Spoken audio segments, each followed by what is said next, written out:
Esperamos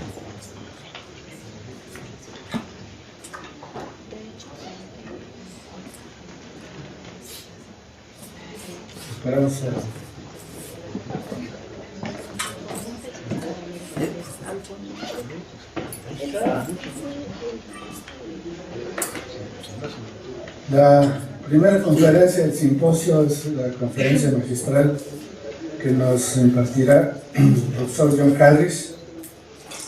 Él es director del Instituto de Ciencia, Ética e Innovación en la Universidad de Manchester y donde es profesor Logros años de bioética. El programa está la Welcome Trust, el cuerpo humano, alcances, límites y futuro. El Sir John Stolton, Premio Nobel de Medicina. Es coeditor en jefe del Journal of Medical Ethics y ha sido miembro de la Comisión de Genética Humana en el Reino Unido desde su creación en 1999. Ha publicado varios libros, recientemente publicó Clones, Genes e Inmortalidad, Bioética, un compendio de genética, filosofía y la revolución genética, otro libro sobre la clonación, que es precisamente sobre lo que nos va a hablar hoy, y su libro Mejorando la Evolución, que ha sido considerado como un libro de gran influencia por publicaciones como el Times de Londres. Es entonces el doctor Harris, el profesor Harris, es uno de los bioeticistas más prestigiados y le agradecemos mucho el que haya aceptado venir a participar en este simposio con su conferencia magistral titulada On Cloning. John, thank you very much for accepting to come to visit us. I must say that the first time I knew your name was because of your book Enhancing Evolution, which I have enjoyed very, very much. So thank you very much, John, for being with us today.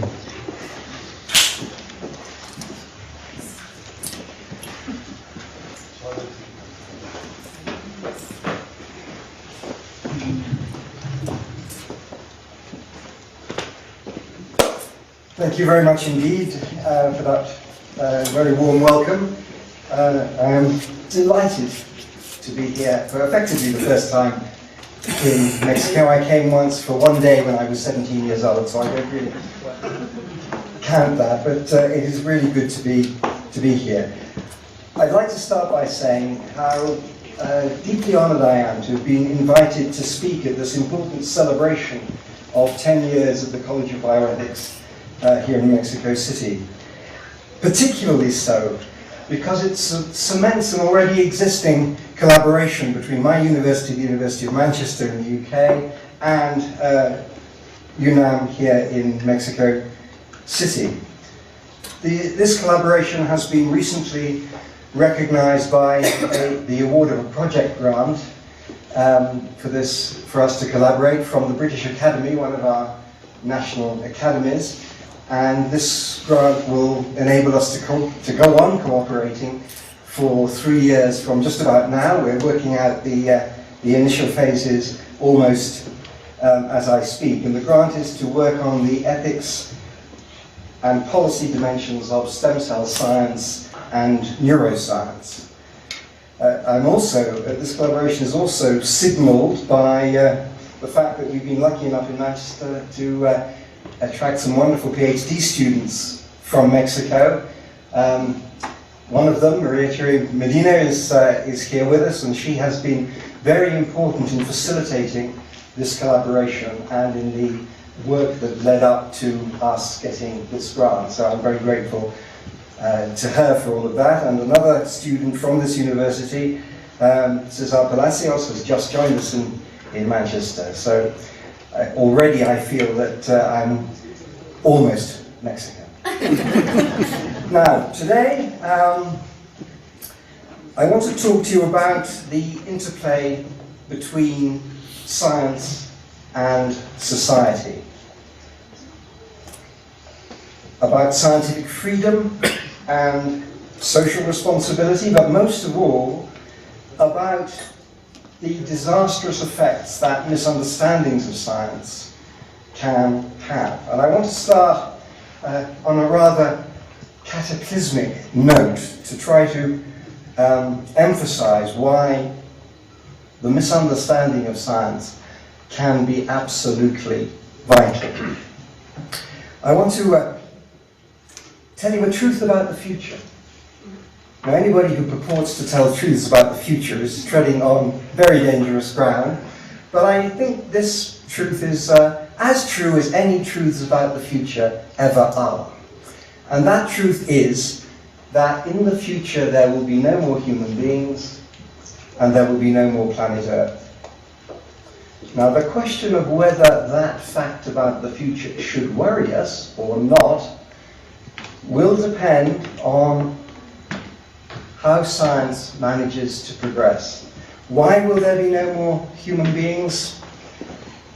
Well, because either we will have wiped ourselves out by our recklessness and irresponsibility, which includes, of course, climate change and very many other things, or, more hopefully, we will have further evolved into creatures more capable of surviving the hazards that will face us. But we know for sure that there will be no more planet Earth. The sun will eventually die, but long before that happens, the changes in the sun's temperature will have made the Earth uninhabitable. That will happen. There's some new work actually just published last week, which suggests that rather than this happening in 6 billion years, which is a comfortingly far enough time not to worry about too much, it's more likely to happen in about 3 billion years. Whether any of us in this room will be here when that happens will be an interesting question, but of course advances in longevity studies may mean that there are people in this room who might conceivably survive that long. However,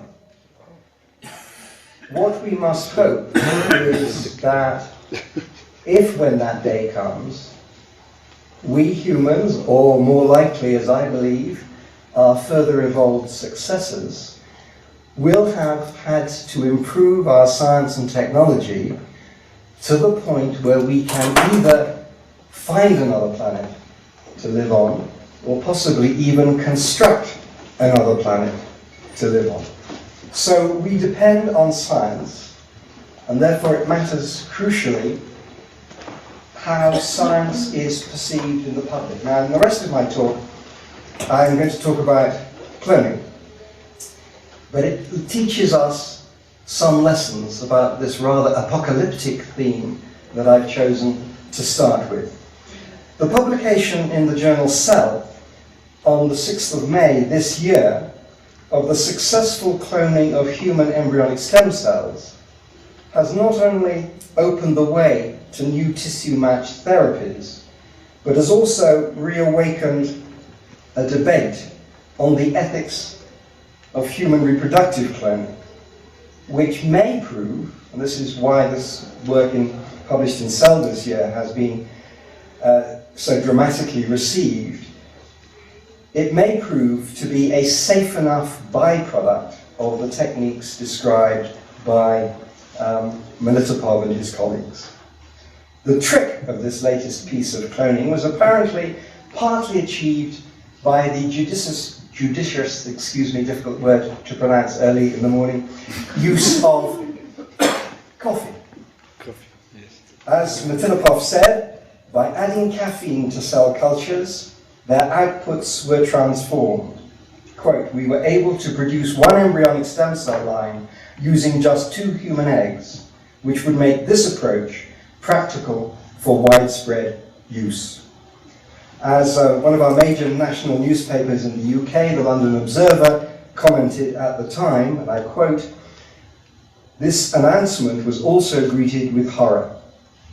Quote, scientists have finally delivered the baby that would-be human cloners have been waiting for. a method for reliably creating cloned human embryos, said David King of Human Genetics Alert. And he went on, "It is imperative we create an international ban on human cloning before any more research like this takes place. It is irresponsible in the extreme to have published this in Cell." And several of our tabloid newspapers, that's our less respectable newspapers, more dramatic newspapers, carried banner headlines warning of the human cloning danger. Of course, such reactions have a familiar ring.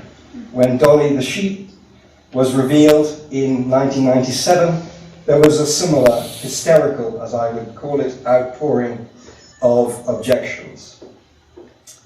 Now, David King's typically inflammatory suggestion seems to imply that science, which might save lives, must be put on hold despite the fact that what he fears might result, namely human reproductive cloning, is currently illegal in most countries, including in the United Kingdom. Now, one of the things I want to discuss a little bit more today is whether it is sensible or prudent that human reproductive cloning remains illegal. It's worth remembering in more detail the panic that greeted the birth of the redoubtable and much lamented Dolly on the 5th of July 1996. The reaction to Dolly's birth was quite unprecedented, I think.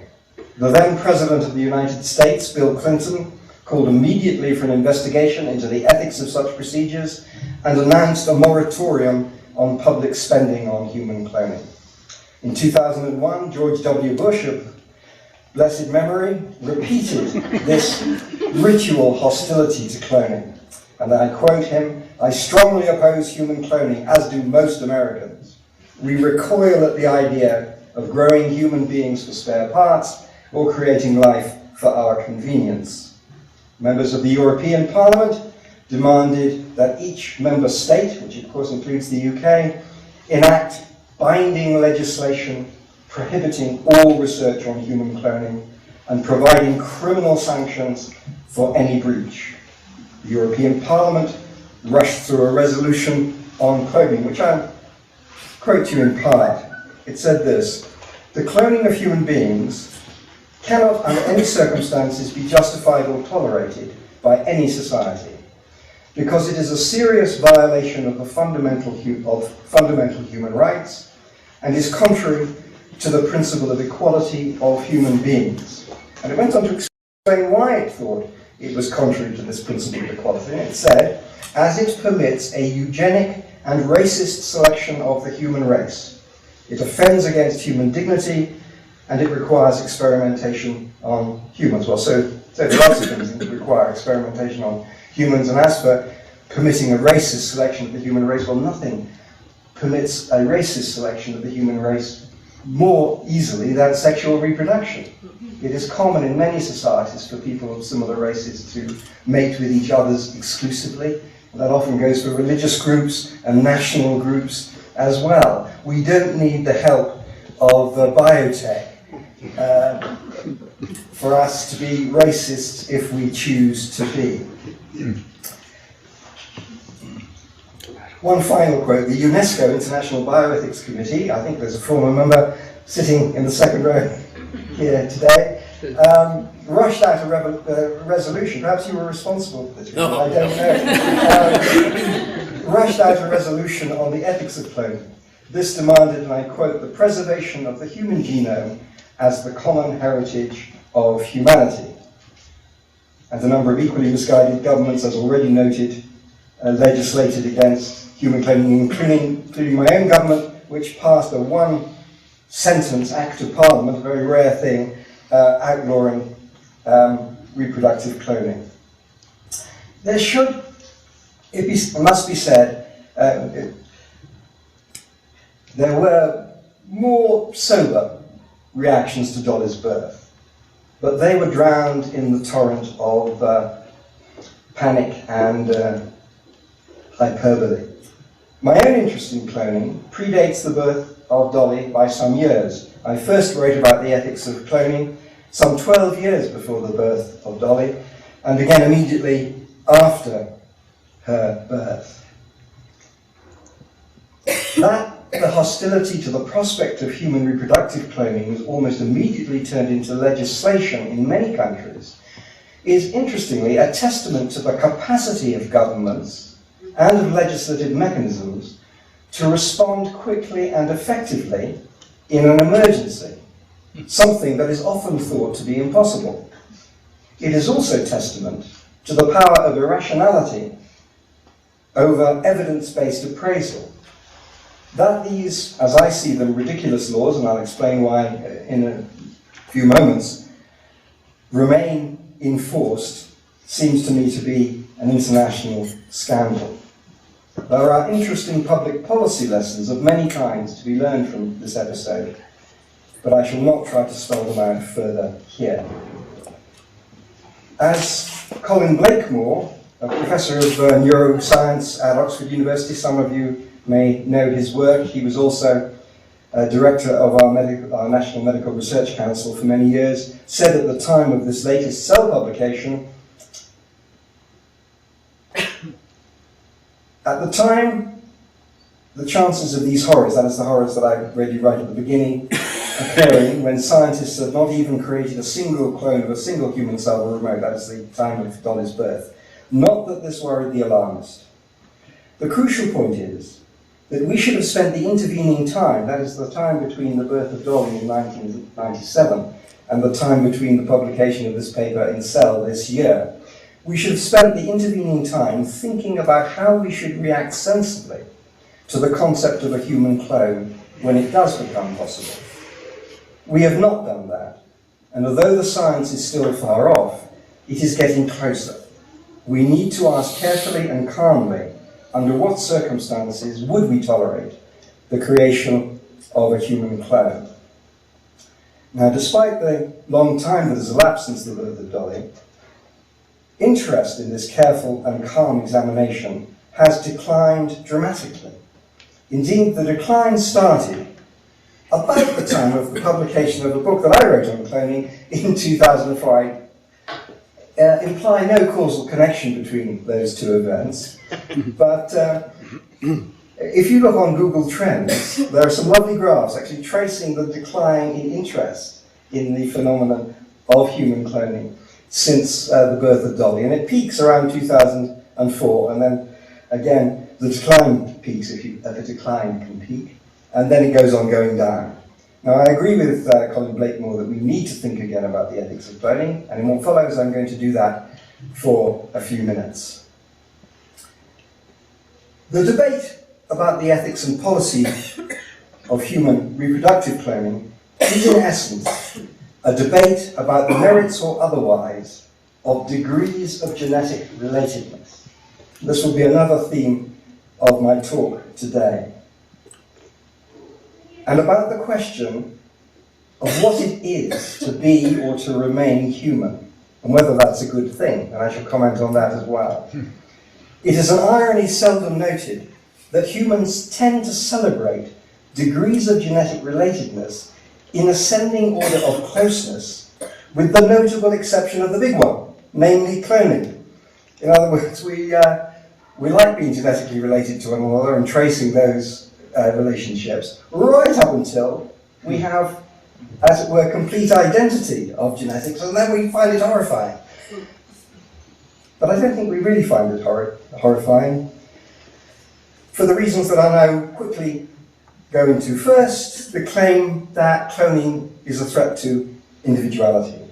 The European Parliament resolution on cloning claimed, as I've noted, each individual has a right to his or her own genetic identity, and that human cloning is and must continue to be prohibited.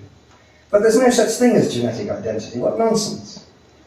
Or indeed, genetic individuality of persons.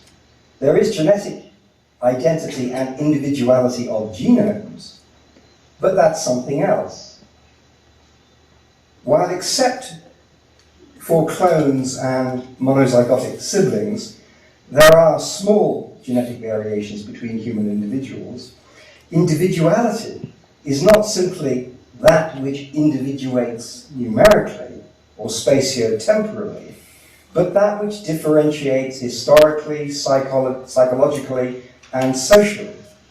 It is a psychosocial concept, individuality, not a biological one, at least human individuality as it is used. It is a property of persons, beings with personality traits, with hopes, with fears, expectations, and desires, with a history. Features which make them more than living things with a genome, but persons with a distinct personality. Individuality is what makes us identifiable as ourselves, what you and I have. That which would identify us to those who know us as persons. It is not a function of our genes. Those who think genetic identity is a question of lineage, a term that geneticists use, lineage of origins, tend to link genetic identity with information about or knowledge of their progenitors. These people tend to talk of a right to know one's genetic identity or a right to know one's genetic origins. And they tend, for example, to deny any claims to anonymity by sperm donors and other forms of genetic parenting. But the right to knowledge of this sort is a very dangerous claim to make. If there really were to be such a thing as a right to knowledge of your progenitors, that would imply universal paternity testing. And any society that wants to go down that road is close to being insane, it seems to me. Just a reminder, non-paternity, that is to say, children who are not the children of the person they believe to be their father and who possibly believe also that he is their father, is a very common phenomenon. Not only in the United Kingdom, I venture to suggest, but the figures that I'm going to produce now are from the United Kingdom. Non-paternity rates are quoted with wildly differing values, from less than 1% of the population to more than 30%. A modest and probably reliable figure is about 2%. However, even at a modest rate of 2%, non-paternity rates in my country, in the UK, account for nearly 13,000 births annually to men who are not in fact the genetic father of the children that believe him to be their father and that he believes to be. Thus, if there is such a thing as a need for children to know their genetic background and true identity, then on the grounds of numbers alone, we should start with normal families, if there is such a thing as a normal family. This might imply an obligation for paternity testing in all families, and the mischief and disruption this would cause is clearly incalculable. It's hard to believe there is any such thing as a right to know one's genetic origins, but if there is, it is doubtful that the arguments which might sustain it are such as to outweigh the rights of privacy of sperm donors, of families, and still less the general protection of children. Interestingly, an entitlement to complete knowledge and the desirability to complete genetic knowledge of ourselves might imply that we should use human reproductive cloning as the preferred method of reproduction.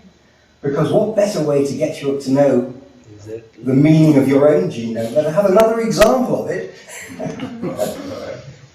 in front of you? It's said that it is only cloning that preserves the human genome. This was what was in the UNESCO declaration, but this is nonsense. In fact, sorry, that was an infelicity of expression. When we're thinking about what preserves the human clone, in fact, it is only cloning, or preserves the human genome. It's only cloning that does that. All other forms of reproduction vary the genome. It's only cloning that preserves it. And that shows that actually UNESCO was talking nonsense when they talked about the preservation of the human genome. They didn't mean that. They meant the preservation of an infinitely variable genome. But all forms of reproduction except cloning fail, in fact, to reproduce. It's only cloning that actually reproduces. All the others vary.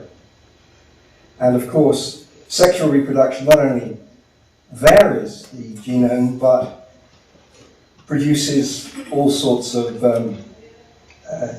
problems. It produces mutations, it produces repeat genetic diseases and so on. I was saying yesterday in a different paper to a different audience that the figures for human reproduction are there is an 80% failure rate. 80% failure rate in sexual reproduction. Who would go in for it? That means that every one of you sitting in this room is sitting here over the dead body, so to speak, of about 3 to 5 of your siblings who were conceived by your mothers and were probably washed out in the first menstrual cycle unnoticed by your mothers and unknown to you. But those are the facts. Getting new human beings costs embryos. There is no embryo risk-free way of reproducing. And of course, sexual reproduction also has an between 6 and 8% rate of serious genetic abnormality, and I'll come back to what that means in a moment. So, sex preserves a varied genome, but often at high costs. The cost is that sexual reproduction has been aptly called genetic roulette. You don't know what the results of the combination of 2 sets of chromosomes are actually going to be. Whereas with cloning, you have the opportunity of what I have called the creation of a tried and tested genome. If you're really worried about the genetic health of your offspring, or the children that you are going to rear, what you should do is use, if it's safe enough, and I'll come back onto that, you should use reproductive cloning. Because you can then get hold of a tried and tested genome, a genome that's had a healthy life for 60 or 70 years, and clone from that. Won't make the child less of an individual. It'll still be formed by you, the parents, and very different circumstances. But you will have much more reliability of genetic health than if you go in for genetic roulette. So if we're really interested in the safety aspects, cloning is a serious contender. The other thing to remember about cloning is that it is a reproductive modality with which we humans have vast and successful experience. Identical twins, as you all know, are clones. In fact, they are closer clones than any clones that would be produced by the Dolly method would be. Why? Because identical twins share a uterine environment, they are created at roughly the same time, they grow up in the same time zone, if you like, with the same people, whereas clones would not. Or at least most clones would not.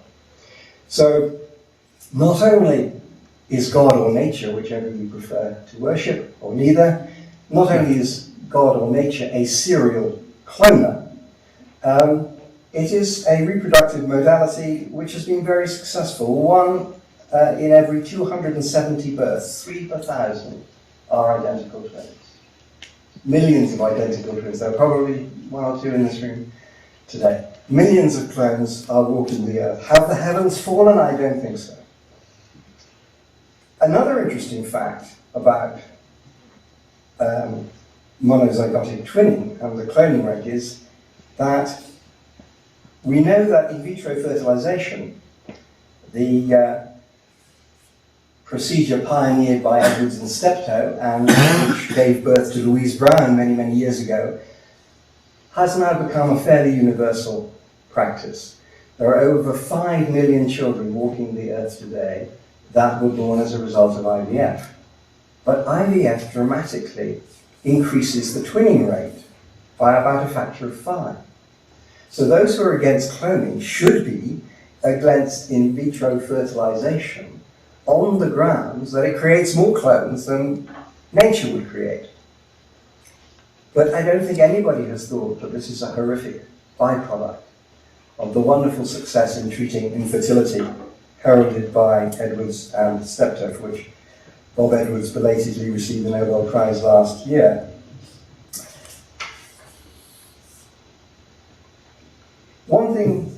we are almost at the end of a sort of defense of cloning.